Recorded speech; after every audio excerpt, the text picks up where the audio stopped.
Hey guys, welcome back to another Pen Talk, where professionals educate networkers. I'm Kevin Taylor. I am a personal trainer in the Hoover area. This is my co-host Cherry.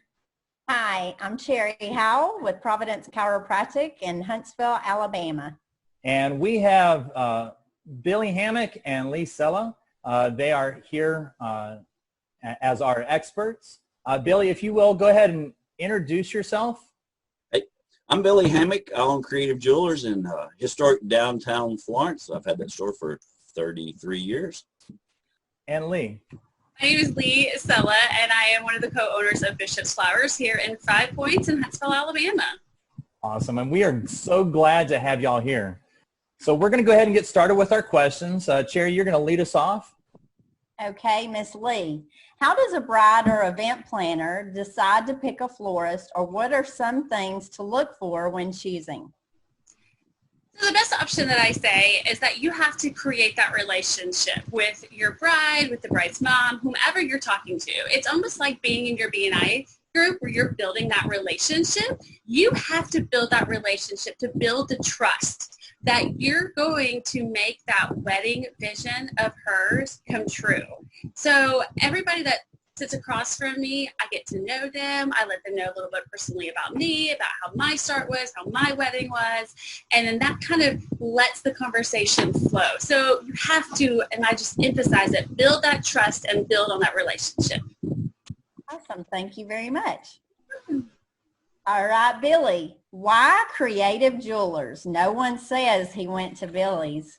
That is correct. That's why I didn't call it Billy's Jewelers. We actually went to my Sunday school class and said, hey, give me a bunch of names. So we just put a bunch of stuff out there, and Creative Jewelers. The reason that is I actually come from a welding background. So I worked in a tool and die shop. So that means we made things. So when I got into the jewelry business, I worked for another store. I actually was the person that designed the jewelry. So what was that? Let me create what you're thinking or what you're dreaming of. And when I lost that job to get this job, that's what I came up with. Creative Jewelers. If you can dream it, we can make it. Awesome. That's great. All right, Leigh, if I were to come into your shop, what are all the types of services or events and happenings that I can use flowers for? So there's a lot of things that you can use flowers for. You know, every time you think of flowers and you think of a florist, you think of wedding, you think of funerals, and you think of Valentine's Day, and you think of Mother's Day. But there's so many other options. What if you want to say thank you, or you just want to say welcome to the neighborhood? We also put on events here. You can get some girlfriends together, even some of your guy friends, and we do what's called a wine and floral design. So we shut it down at the night, you come in, it kind of is that painting and drinking, tea, and you come in and you actually make a flower arrangement, a piece of art, not just flowers in a vase. Okay, that's great. That's really cool. Yeah, that's fun. Billy, so similar question. What are all the services, or what all services do you provide? Well, we used to call ourselves a full-service jewelry store. So people didn't even know what that meant. So do we work on watches? We do not work on watches. But do we fix anything to do with jewelry? Silver, gold, and platinum, we do. Repairs, build prongs, check stuff, design things out of what you have. So when you start trying to figure out what do we do, it's basically saying what can we not do is what works out best. All right, Miss Leigh. How do you stay relevant and on top of changing trends? Also, what are the current trends coming up? So I will say that YouTube is my favorite thing in the world. My husband kind of gets annoyed with me that I watch it at home so much. I have figured this out for my 8-year-old that I can swipe my iPad and put it on the TV. Drives him nuts. So I watch a lot of kind of the evolving new trends that are coming on. I'm looking at 21 and 22 right now for the different colors.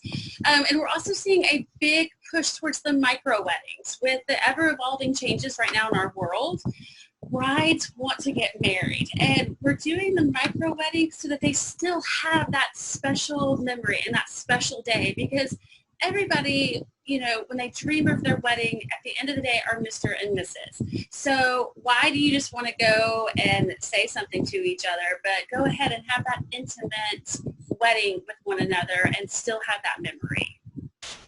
Great answer. Thank you. You're welcome. Okay, Billy, why is it important for my jeweler to be a graduate gemologist? Oh my goodness. I hear people bring me stuff. I've been a graduate gemologist for over 20 years. Why is that so important? I went by here and they told me this. I said, really? It's not even close to what that is.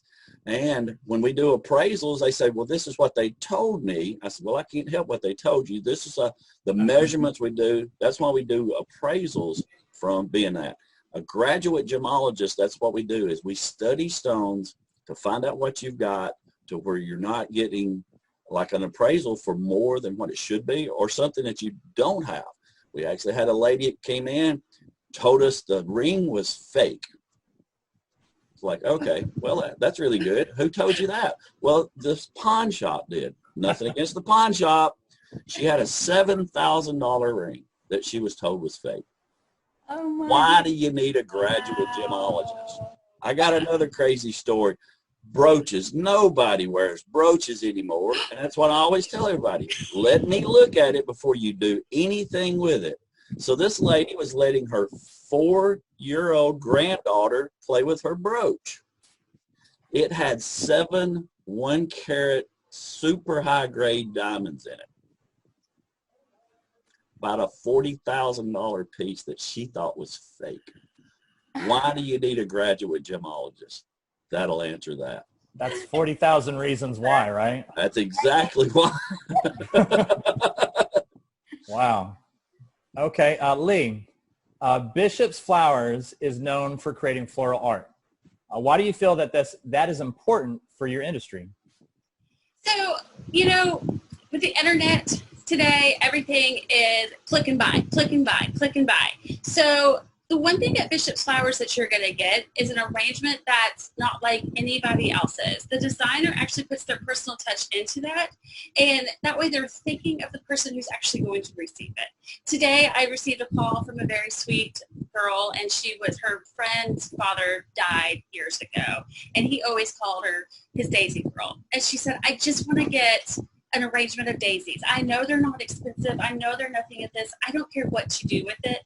But to me, when I took that order and then gave it to the designer, it gave a personal touch to it. So with that, it's more of an art piece, something that you can look at. And I always say it creates that memory and it makes you smile instead of just getting that normal arrangement that everybody else has. Wow, that's good. All right, Billy. So my 10-year anniversary is coming up. What would you suggest that I get my spouse? Anything that she wants. That's Agreed. answer number one. So if it's anything that she wants, Right. is there like something $1,000 and under that we can stay on that side of the room? Yes. All right. This is why we built this program. I was actually the one that helped design this program where we can build a design with a budget in mind. So when you say, here's what I want and here's my budget, we just keep manipulating everything around until we can get it to fit into that.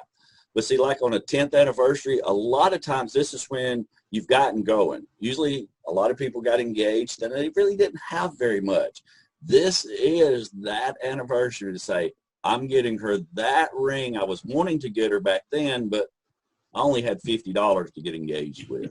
So everybody's like, oh, that's why it's called an upgrade.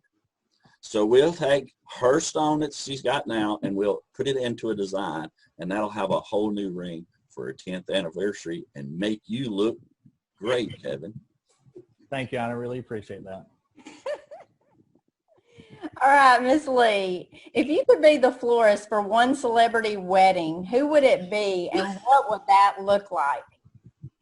So that's a toughie because I'm going to be honest, I have young kids and I don't even know who celebrities are anymore. But I'm going to go back down to my roots of my Okie girlness, and I'm going to say I would love to do Blake Shelton and Gwen Stefani's wedding. One, because they're just opposite spectrums, okay? So you could have that very quaint, nice little intimate wedding ceremony where it's special, you know, it's very, you're saying your vows, you're expressing your love, you're doing all of those things, and I feel like that's kind of on one side of it. And then you're going to walk into this grand reception, okay? And I'm talking like chandeliers of flowers. I'm talking crystals. I'm talking big, bold colors. You know, something you're not going to think is going to go together, but like I tell everybody, you can make anything happen. Anything can go together. You just have to have the right accents to it. But I think that that would be just the most fun wedding to design, and it would just be encompassing everything. So Yeah, that would be incredible. Okay, Billy, if you could design one piece of jewelry for a famous person, who would it be, and what would the piece of jewelry be or look like? Okay, I'm going to take you way back. When I first became a jeweler, there was a man named Randy Lowry who lived in Memphis. And he helped teach me how to physically make jewelry. He did 2 rings and a pendant for this guy right here. His name is Elvis. We all know that. And he actually invented taking care of business in a flash. And Randy gave me a mold of that. I made a mold of that years ago. And that was one of the things that always meant so much to me. Now, this would have been back in the early 80s, so Elvis hadn't been gone very long. But being in Memphis, it was a really big thing. So, and everybody knew Elvis's jewelry. It's still on display. So that would be somebody I would really like to make a piece of jewelry for. That's incredible, too. Awesome. Awesome. Guys, thank you so much for being here today. I just want to remind all our viewers that Billy and Leigh, they were actually nominated by individuals in their BNI chapters. You don't get to be on the Pen Talk for no reason. You actually have to be someone important, someone likable, and Billy, some people like you. So I really appreciate y'all being on here. Leigh, is there anything else that you'd like to add? You know, we're open to everybody. We deliver everywhere throughout the world. We have a great system for that, and I hope to meet everybody in BNI. Awesome. Awesome. Billy? Hey, same thing. Our computer systems, we've did rings as far away as Tokyo, Japan, here in Florence, Alabama. We just did an engagement ring. She was in Oregon, and he was in Europe. So we can do that on a computer just like we're doing these Zoom meetings. Have a great day. Awesome. Thanks for being here. Thanks, Leigh.